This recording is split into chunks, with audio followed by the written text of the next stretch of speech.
Desde hace 50 años el Range Rover es el referente entre los todoterreno de lujo, tanto por la distinción que atesora como por las prestaciones 4x4 que consigue. Ahora nos hemos venido hasta el otro lado del mundo, hasta San Francisco, para conocer la quinta generación que viene con motores electrificados, incluso una versión eléctrica que llegará en 2024, y con nuevos sistemas de asistencia a la conducción y de conectividad con un altísimo nivel tecnológico. Bueno, pues después de unos 300 kilómetros rodando por los alrededores de San Francisco, Sonoma, el Valle de Napa, tenemos ya algunas conclusiones para poderos ofrecer sobre cómo va este nuevo Range Rover de quinta generación. Evidentemente es un coche que tiene una doble faceta de máximo confort, lujo y calidad en el interior, en carretera, y todopoderoso en campo.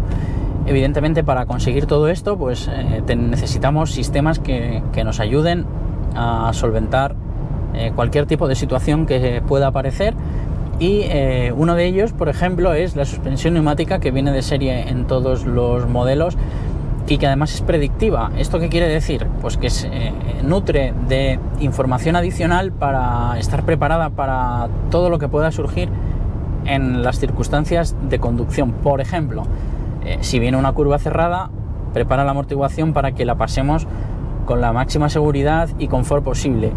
Si detecta que vamos a tener un impacto, prepara la suspensión para que la maniobra de esquiva la podamos realizar también a la perfección y salvar la situación. Es un ejemplo de la tecnología que puede aplicarse a la dinámica de la suspensión del coche. La tracción total, por supuesto, en el Range Rover viene por descontado, y además una tracción inteligente que es capaz de gestionar hasta 100 veces por segundo el reparto de par entre los dos ejes, el delantero y el trasero. Tenemos un sistema electrónico antibalanceo muy útil en un coche de este nivel de peso y de tamaño, para que el confort en curva sea máximo, que no se note el balanceo de la carrocería, algo que sería muy molesto, sobre todo para los pasajeros. Y después, a nivel del todoterreno, pues tenemos un montón de ayudas, por supuesto, reductora, controles de descenso, controles de ascenso, en los que nosotros no tenemos nada más que fijar la velocidad en el cuadro de relojes, y a partir de ahí el coche maneja la aceleración por sí solo, y nosotros solo nos tenemos que preocupar del volante, algo que hace todo mucho más sencillo.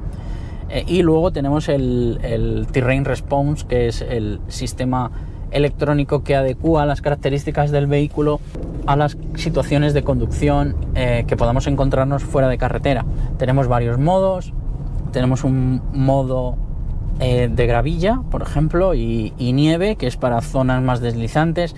Tenemos un modo de barro, también para este tipo de superficie que es más delicada, arena, que necesita unas características especiales de la electrónica, rocas, para solventar esas zonas súper lentas de forma segura, y vadeo, y luego uno configurable en el que podemos elegir nosotros las características que queramos del coche. Además, tenemos también 3 modos dinámicos para carretera, que serían el Eco, el Comfort y el Dynamic. En el Dynamic, a mí personalmente me hubiera gustado que hubiera habido una mayor diferenciación, que se hubiera dado un poquito más de peso a la dirección para tener mejor información del coche en curva, porque este Range Rover estrena el sistema de ruedas traseras direccionales, y en curvas lentas se inscribe muy bien, muy rápido en ellas.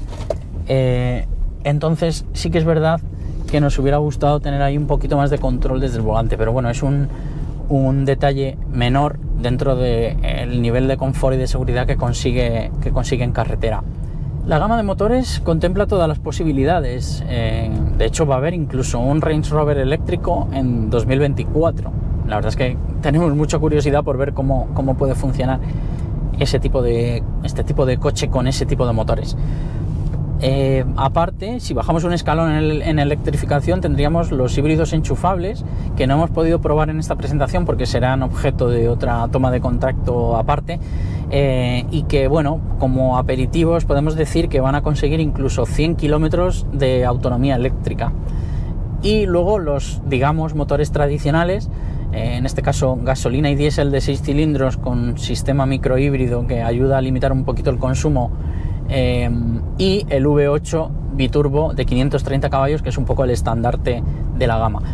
Todos estos motores nos garantizan prestaciones suficientes, incluso el diésel con 350 caballos, que quizá podría ser el que nos parecería más justo, consigue mover muy bien el coche, quizá con un pelín menos de refinamiento que los gasolina, eso es indudable, pero aún así con un nivel muy alto de confort garantizado. Así que una gama completa. Habrá que esperar a probarlos en una situación más convencional, digamos, porque en Estados Unidos pues los límites de velocidad son mucho más restrictivos, quizá no vamos al mismo ritmo que en España, y entonces los consumos no son equivalentes, pero bueno, deberían ser bastante más eficientes que las generaciones anteriores. Bueno, ni que decir tiene que la calidad que se observa a bordo es indiscutible.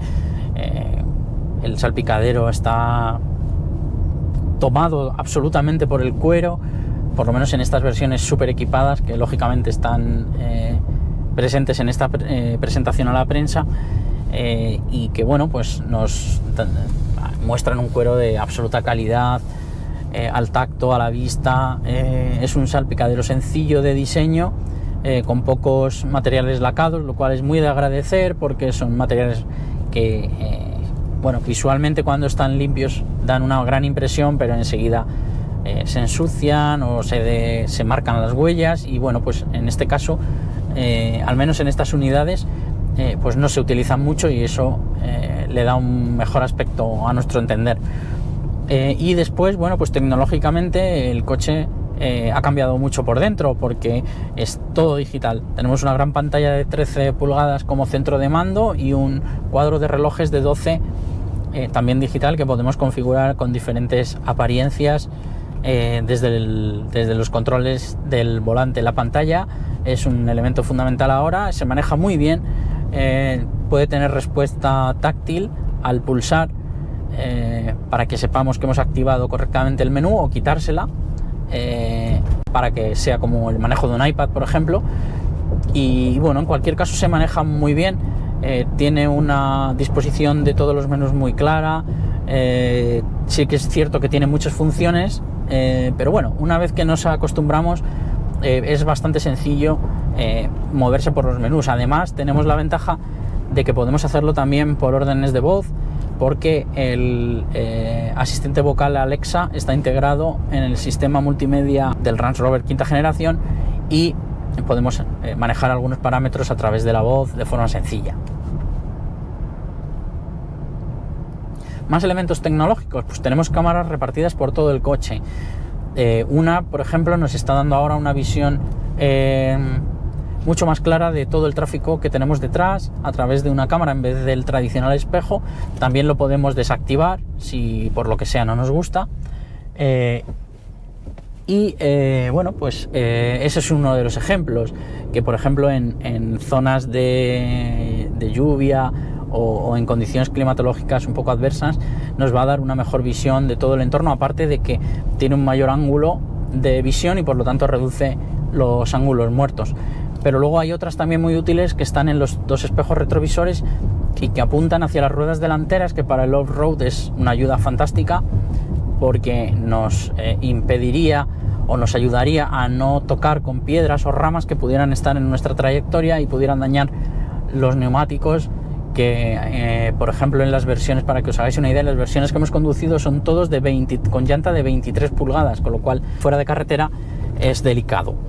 Y luego también hay una cámara que nos da la visión de lo que pasa debajo del morro, que es una zona que no vemos, y que bueno, pues de esta manera tendremos una referencia de todo lo que está pasando ahí, que para fuera de carretera, donde este coche se mueve como pez en el agua, pues es muy útil y muy conveniente tenerlas siempre activadas. También tenemos un monitor con todos los parámetros del 4x4 cuando estamos haciendo una ruta, pues el grado de inclinación, la altitud, en fin, todas esas informaciones que gusta tener cuando estás haciendo 4x4. Y luego pues algún detalle más, por ejemplo los faros inteligentes, que son capaces incluso de sombrear 16 puntos distintos sin dejarnos de dar un haz de luz suficiente para ver todo lo que sucede en la carretera. Esto hace que, por ejemplo, los deslumbramientos pues no sucedan con los coches que nos vienen de frente, y sin embargo nosotros tengamos una muy buena visión de todo el entorno. También se puede, algo que no es novedad en la industria, pero que sí lo es en la gama Range Rover, aparcar el coche desde el exterior a través del teléfono móvil, algo que en algunas situaciones puede resultar interesante, sobre todo con este tamaño de coche. Aunque en Estados Unidos hay que decir que incluso con 5-20 metros de la versión larga pasa muy desapercibido con las tallas de pickups y de trucks que se gastan aquí, pero bueno, en España, por ejemplo, podemos encontrar zonas de aparcamiento un poco más estrechas en las que aparcar o desaparcar el coche con el móvil puede resultar muy interesante. Bueno, hay un montón de posibilidades porque lógicamente el vehículo se puede configurar de múltiples maneras, hay muchísimas opciones disponibles para los conductores, pero bueno, en cualquier caso casi todo lo vamos a tener en el catálogo de opciones, como no podía ser de otra manera, en un coche que no solo es el estandarte de Land Rover, sino que tiene que jugar también ese rol de referencia entre todos los todoterrenos de máximo lujo. El Range Rover siempre ha sido un coche impresionante por su tamaño, por su increíble equilibrio entre prestaciones en carretera, lujo, confort y sobre todo por su desempeño off-road, y por qué no decirlo también por su precio. En España partirá de 135.000 euros y se irá por encima de los 200.000. Sin duda impresionante para el común de los mortales, pero seguramente no tanto para sus futuros dueños. Y es que en la vida hay gente que lo tiene todo, y este coche lo tiene todo también para seguir siendo el rey absoluto entre los todoterrenos de lujo.